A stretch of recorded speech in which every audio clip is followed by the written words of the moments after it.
Hey, it's Chuck Armstrong with Loudwire Nights, and this is Loudwire Nights On Demand. I don't know what else I need to say other than we had Dave Navarro of Jane's Addiction on the show. Yeah, see what I mean? This first aired on Wednesday, August 28th. Let's go. I remember when I got an email saying there was a new Jane's Addiction song coming, and that in and of itself got me excited. And that was before I found out that this song would be the first song in 34 years with the original band members, bassist Eric Avery, drummer Stephen Perkins, frontman Perry Farrell, and guitarist Dave Navarro. The song is Imminent Redemption. I don't have to tell you that we love it on Loudwire Nights, and I don't have to tell you how excited I am to be hanging with Mr. Dave Navarro tonight. Dave, thank you so much for being on the show, man. It's a pleasure, Chuck. Thanks for having me. And thanks for the enthusiasm. That's really nice. I appreciate it. Absolutely, man. Well, listen, I mean, I'm curious from your perspective, you know, the song's been out now for a little bit. You guys are touring.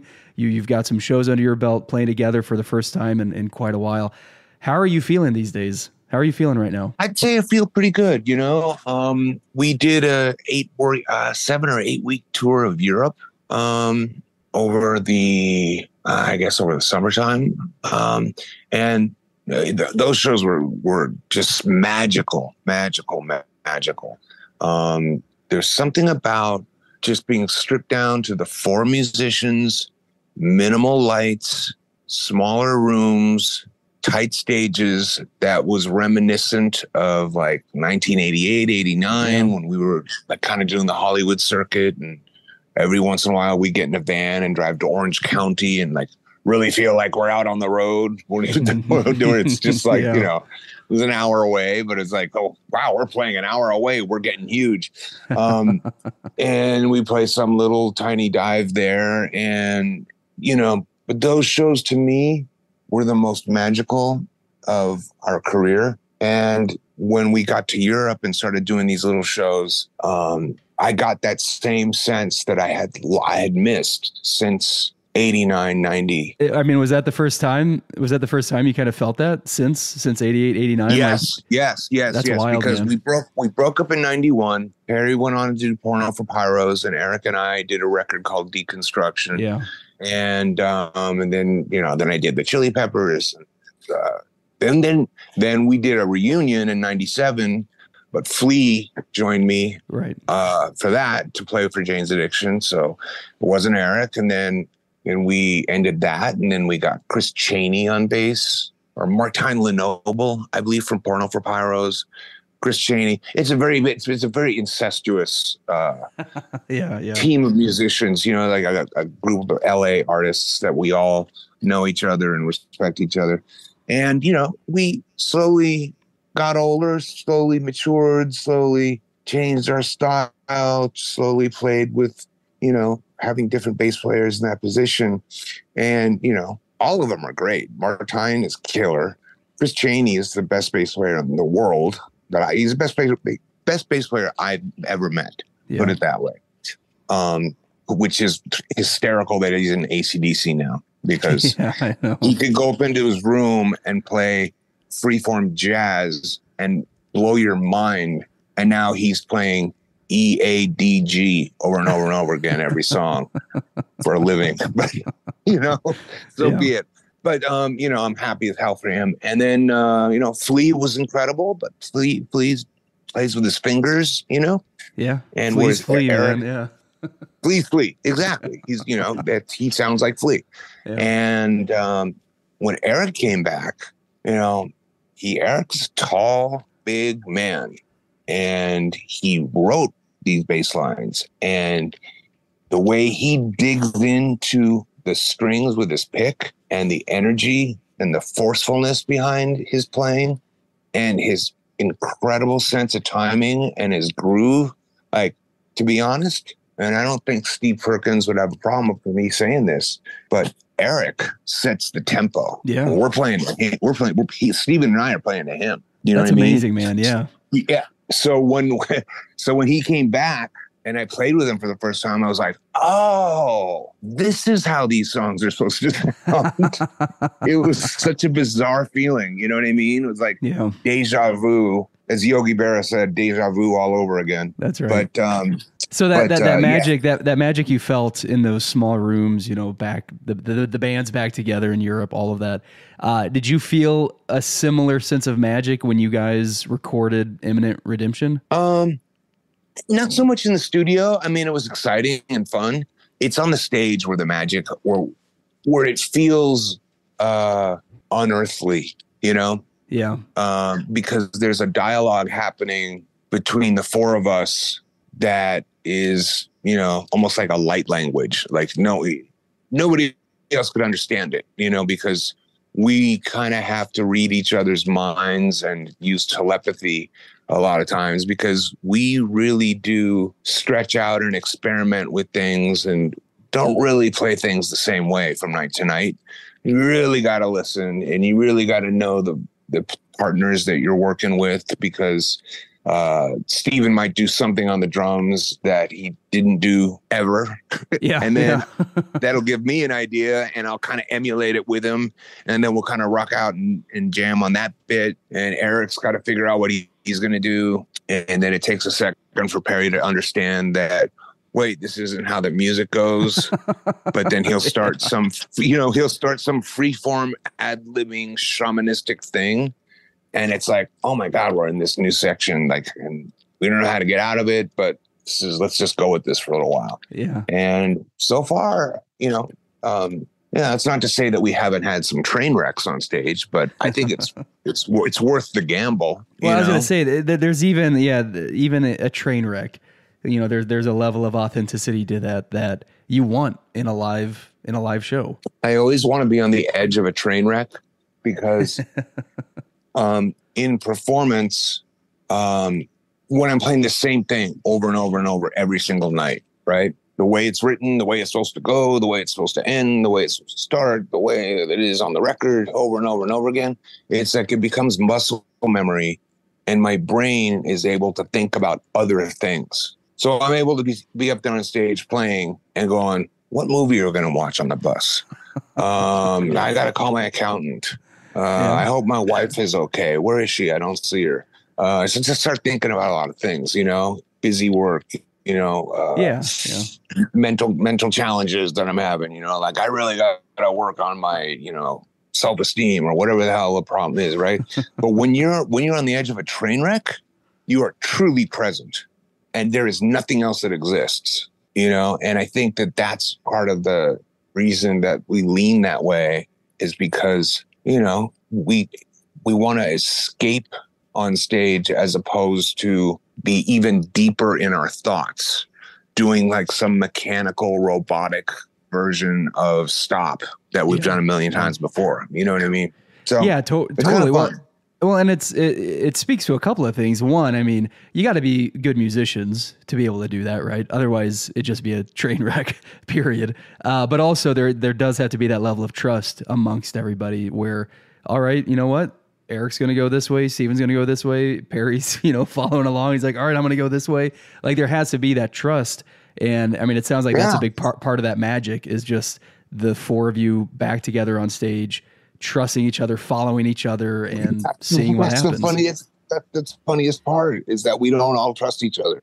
That is the best part, and Perry doesn't always just follow. Perry sometimes leads. Perry starts just going into some weird chant, and we're like, what? Where did he go? Yeah. And we got to figure out what to do musically, if we leave it empty space, if we back it up with something, so that's kind of fun.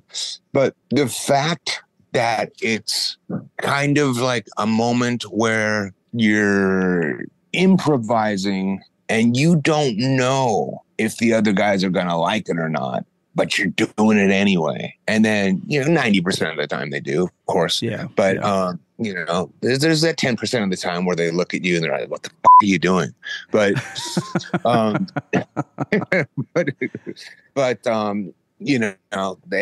it makes, put it this way, it certainly keeps it interesting from night to night, Oh yeah, and for sure. We never have it planned out. Like, oh, in the beginning of Mountain Song, let's do the intro bass over and over and over again. I'll make some weird noise in there and not start the song for 16 measures. Like, but we will end up doing that without planning it, you know? And sometimes sometimes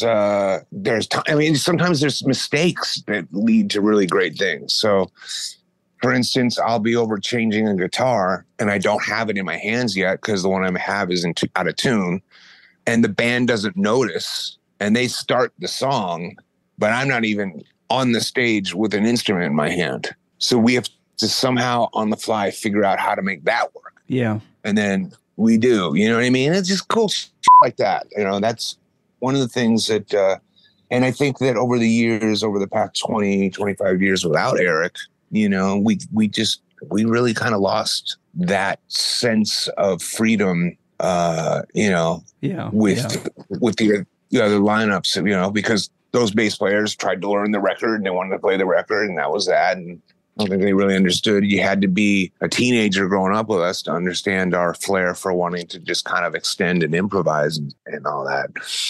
But yeah, those shows with Eric and just being, you know, small really did feel magical for the first time, like you said. And I actually got to say, I prefer those shows to the big festivals. You know, I was gonna say, man, like, I love hearing this, and I love you're clearly excited, right? And you've been doing this for long enough that you've played massive, gigantic festivals. You've played dingy, small clubs. You've done it all. You've seen it all on the road. But to be this many years into the career and to be so excited about playing and performing live. You know, when I mention Imminent Redemption, I'm not saying you're not excited about it, but you know, you're like, the magic's not really in the studio, it's on the stage. And that excitement about performing live, like, man, this far into your career, Dave, like for you to still be this excited and to still kind of be experiencing firsts again, right? Like reliving something that happened 3 decades ago, like that's got to be such an incredible feeling. It really is. And I think, I didn't mean to downplay it not being exciting in the studio. No, I know. But it's nothing like, you know, performance. Studio for me is more creative expression, brainy, soul searching. You know, that's its own brush. When you go on, you take it on the stage, it becomes another entity altogether. It's more of like a heart opening kind of thing. You know what I mean? So they're both equally as exciting, but they're both different types of exciting. So that's what I meant by that. But yeah, the smaller club ones where they were small venues, minimal lights, crowded, packed, sweaty, standing room only, diehard fans. You know, those are the shows that I love the most, you know? Yeah. Because you get yourself on a big festival stage, right? Massive stage, 50,000 people. You go on, the crowd goes crazy, the lights go down, you go on, and 3 songs into it, you realize that 75% of the people there are waiting for Drake, who's coming on after you. You know what I mean? You're just like, it's a little bit tougher to connect with them. Yeah. So, you know, that's why I prefer the smaller clubs. But, you know, the big ones are fun because you get to run around more and like, you know, have that freedom and just hit a lot of people and you know, make a big production out of it. But the other thing for me personally is that I like a roof and a back wall. I like a room because when you're outdoors, the music just goes out from the speakers. And when you're in a room, there's a natural reverb, you know, ambient sound in the room, in the hall that comes back to the stage and really fills in all the cracks and really makes it feel a little bit more immersive to me. So that's, I think, that is the 2 reasons why I prefer it. And as a fan too, man, like that's the show I want, you know, that's the show I want, man. Listen, I love going to festivals, but they are very different experiences than, getting to see your favorite band crammed in a small club, man. And there's just something special too. You're right, man. Like the music fills the space. You're completely consumed by it. And you're standing shoulder to shoulder with people who maybe you've never met before in your life. And you're connecting on a deep level in a really special way that you might not get at a festival, or you might not get somewhere else. No. Like when the club shows, like countless times, I've seen people crying, tears, like sobbing because we're playing something that they love. I don't get a chance, even if that's happening in the festival, I don't get a chance to see it because the crowd is 50 feet away behind a barricade. And like, it's just like, it's a tougher job, I mean, and we're a very intimate band, but, or at least I'm an intimate player where, Perry is very charismatic and has a huge presence. So he's perfect for the festival stage. And I'm grateful for that. You know what I mean? Because I can just go focus on my thing, knowing I'm covered because I got a huge, colorful character carrying the show and, that's right. being compelling and, talking to the audience. And it's just, I couldn't be happier with this. The way he works. I know we're just scratching the surface, man. But I do want to ask, with Imminent Redemption, I haven't heard a whole lot about this, but is this pointing toward more new music? It is. I have management that, prep us before interviews and say, say this, don't say this. And nobody said anything to me yet. So right. I'll just say there is new music coming. There's new music recorded that hasn't been finished.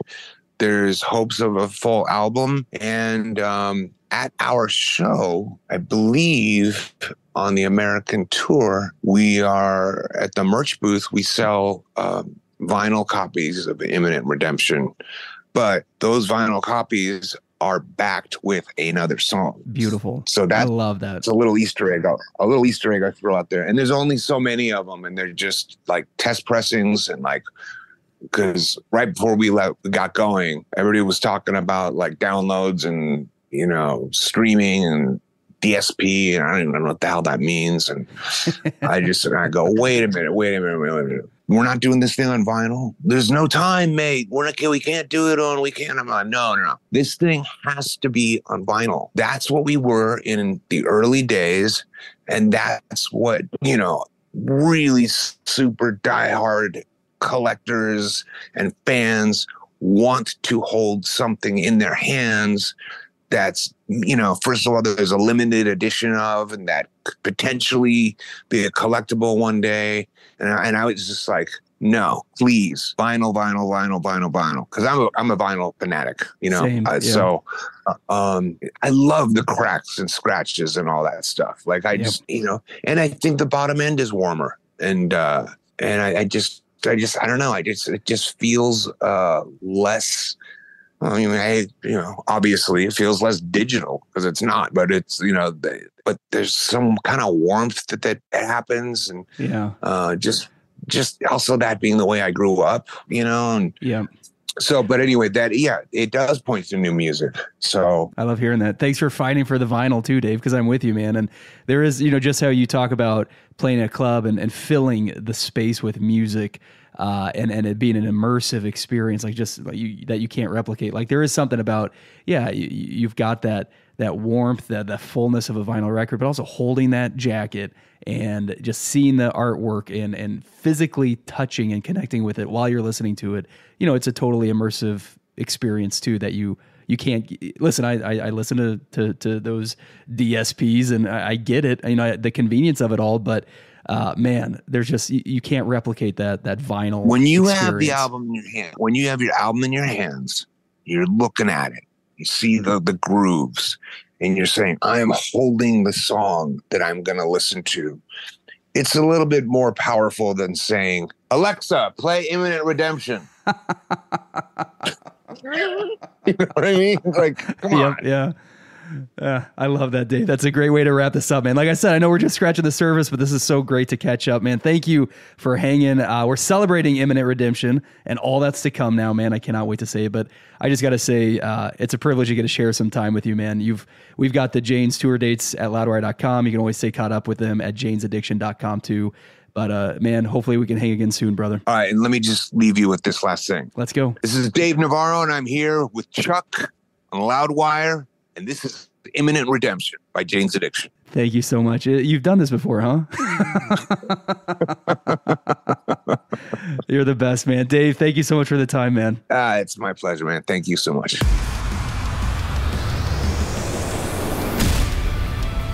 That wraps up this episode of Loudwire Nights on Demand. Stay caught up with everything happening in the world of rock and metal on the Loudwire app and at loudwire.com.